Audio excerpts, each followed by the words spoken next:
Okay na, kakatapos lang natin dun sa DRT Arc. Picture tapos konting merienda. Tapos dumating na rin si Ninong Rod.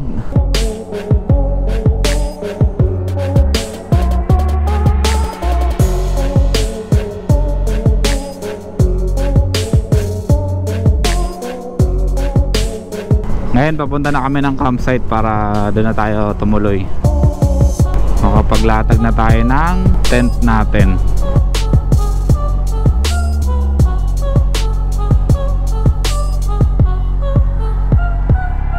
Time check natin 1:36 na ng hapon. Hapon na nga. Hindi pa rin tayo nakakarating ng campsite. Kung saan man tayo tutuloy. May buhangin na naman. Delicates na naman.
Yung preno ko dulas na naman.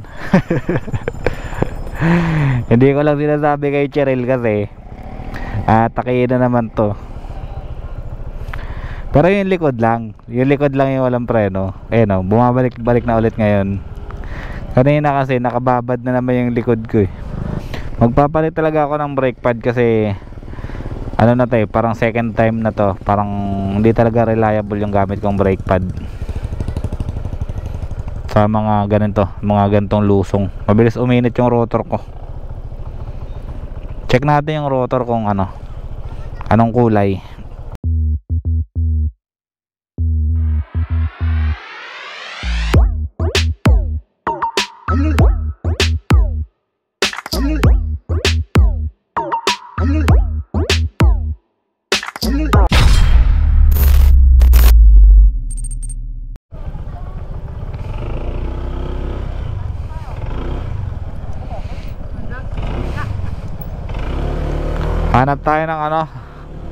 Hanap tayo ng ibang campsite.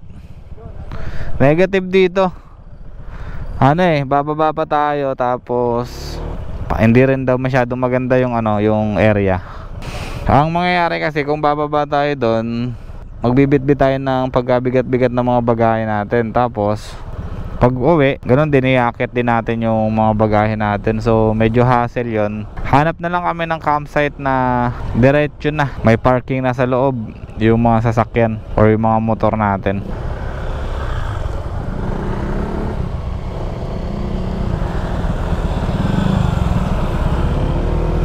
Let's go!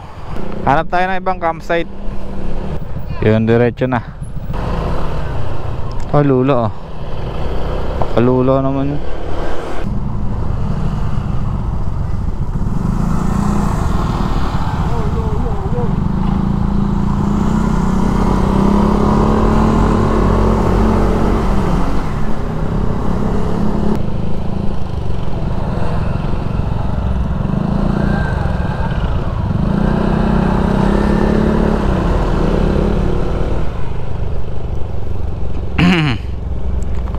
Asang lugar na kaya tayo?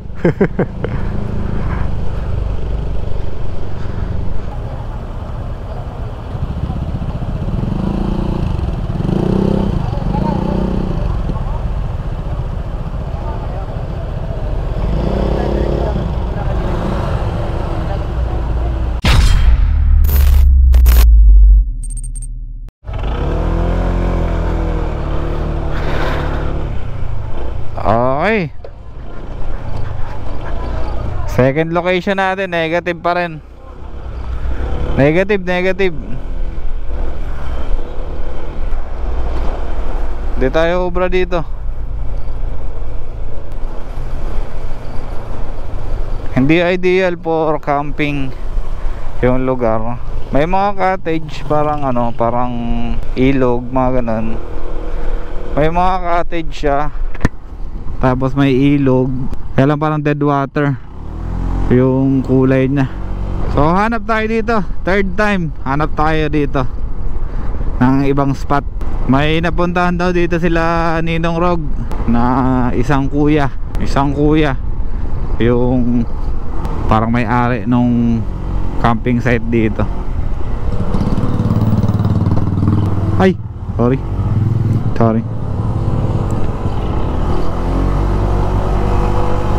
Tingnan natin kung maganda, kung magustuhan na ng madla. Medyo alanganin kasi tayo sa mga ganong ano, mga ganong area. Hindi siya ideal for camping. Hindi talaga siya campsite. Kaya hanap tayo ng iba dito. Nalaglag tayo sa lubak.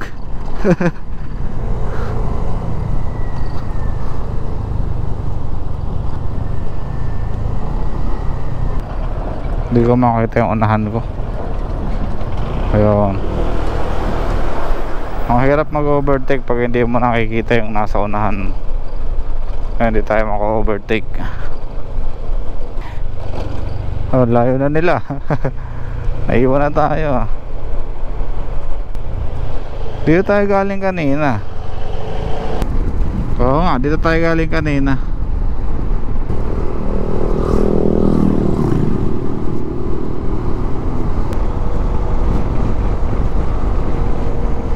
Magluto tayo ng noodles. Bago tayo kumain ng adobo, magluto muna tayo noodles. Ha? Oo. Eto, possible ano na tayo dito, matuloy na tayo dito. Possible matuloy na tayo dito. Wala nang balikan to.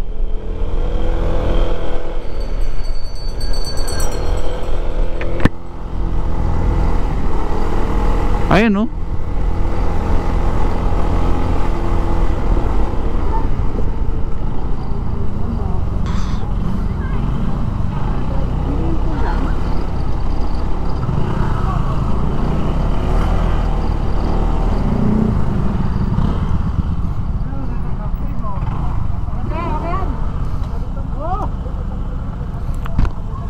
Okay na yan. At least sulit ang pag-akyat mo dyan. Sulit ang pag-akyat kaysa sa pagbaba.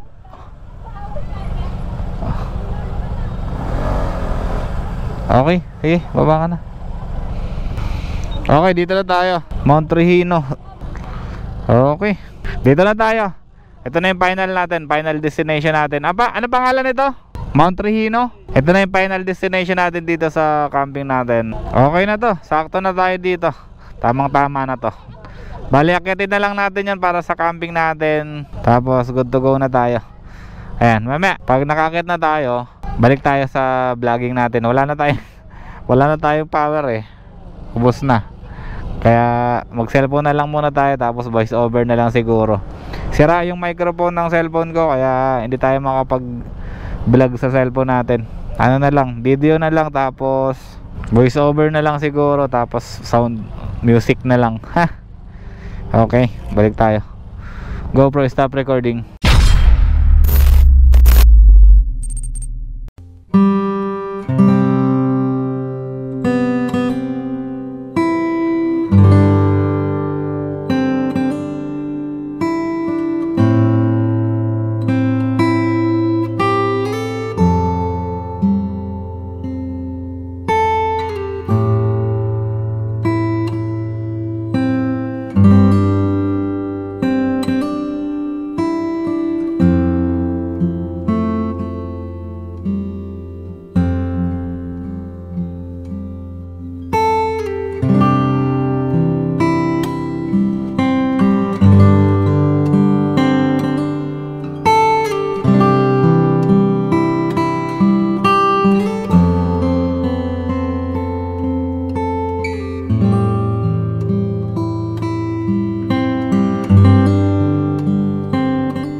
Germs, ayun, natapos na tayo dito sa camping natin sa may, anong lugar ba to?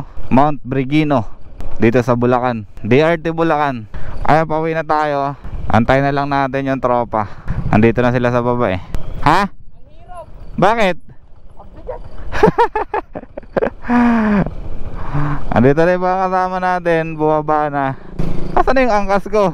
Walang yan, umangkas na sa iba yung angkas ko ah. Pauwi na tayo. Naglakad to.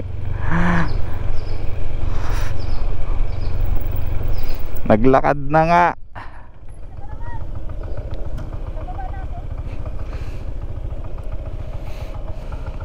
Ba't tiniwanan mo ako? Akala ka umangkas ka na sa iba eh. Okay. Eh, nakuha ko na ulit yung OBR ko. Akala ko umangkas na sa iba eh. Umalis na kami sa campsite kasi sobrang init na. Kahit sabihin natin anong oras pa lang ngayon, alas 10 pa lang. Pero sobrang init na dun sa taas ng bundok. Hindi na kaya, kaya ligpit na tayo. Pack up na rin. Okay naman dito sa Mount Brigino. Mount Brigino o Mount Brigino? Okay naman siya. Yun nga lang, yung pinaka campsite, aakyatin natin ng mataas.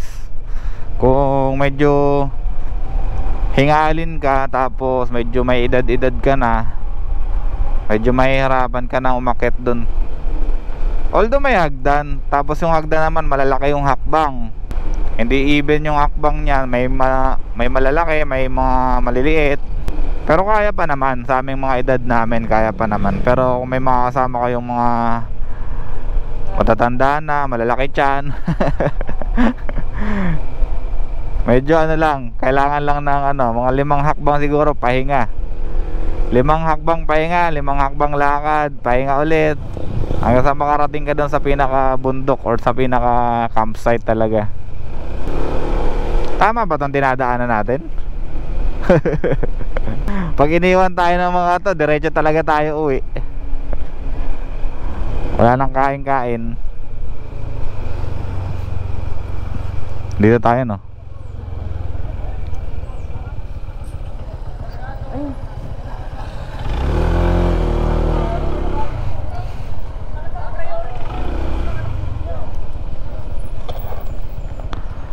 Ano?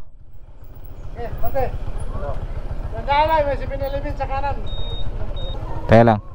Tanggalin muna natin tong ano natin. Sing-sing. Tapos mag-gloves na muna tayo. Okay na. 1, 2, 3, 4, 5, 6, 6 ulit. Nakabukas niyo sa'yo? Balik ko! Hindi kaya yan. Paano i-connect? Ha? Paano i-connect? Wag na, okay lang yan. Nagpatsilas na rin. Saka na pag long ride. Tatlo kami. Okay lang, okay lang. Rika. Tapos sino? Mas yelo.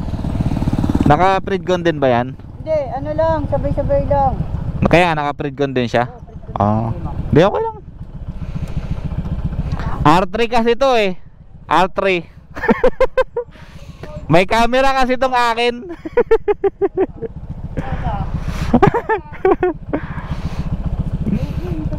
Okay. Ano, 7-Eleven? Okay, mauna lang kami. 6 na lang kami ngayon kasi nauna na yung dalawa. Ay, nauna na yung isang couple kaninang madaling araw. Tapos yung isa pa ulit kanina, ano ba? Gabi. Gabi pala. Umuwi din yung kasama namin. Bali, 2 na bawas sa amin. Yung facility ng Mount Brigino, okay naman. Okay yung CR, may tubig. Wala namang problema.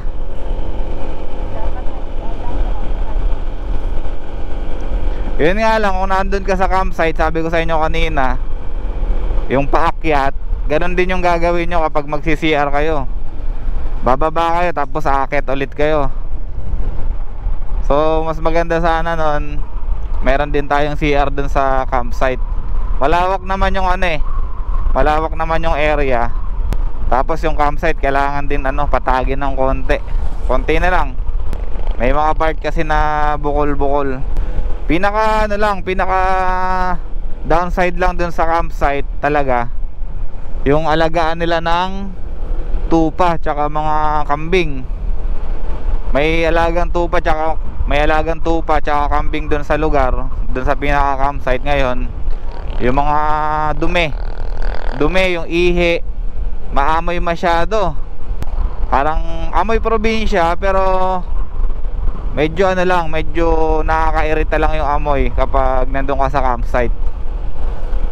Malakas yung amoy lalo na pag hinahangin. Yung amoy pala niya, kapag gumahangin papunta sa inyo, saka nyo lang maaamoy. Pero kapag papalayo naman yung hangin, okay naman.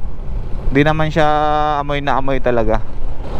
Yun lang yung napansin ko na pinaka downside nung lugar na yun.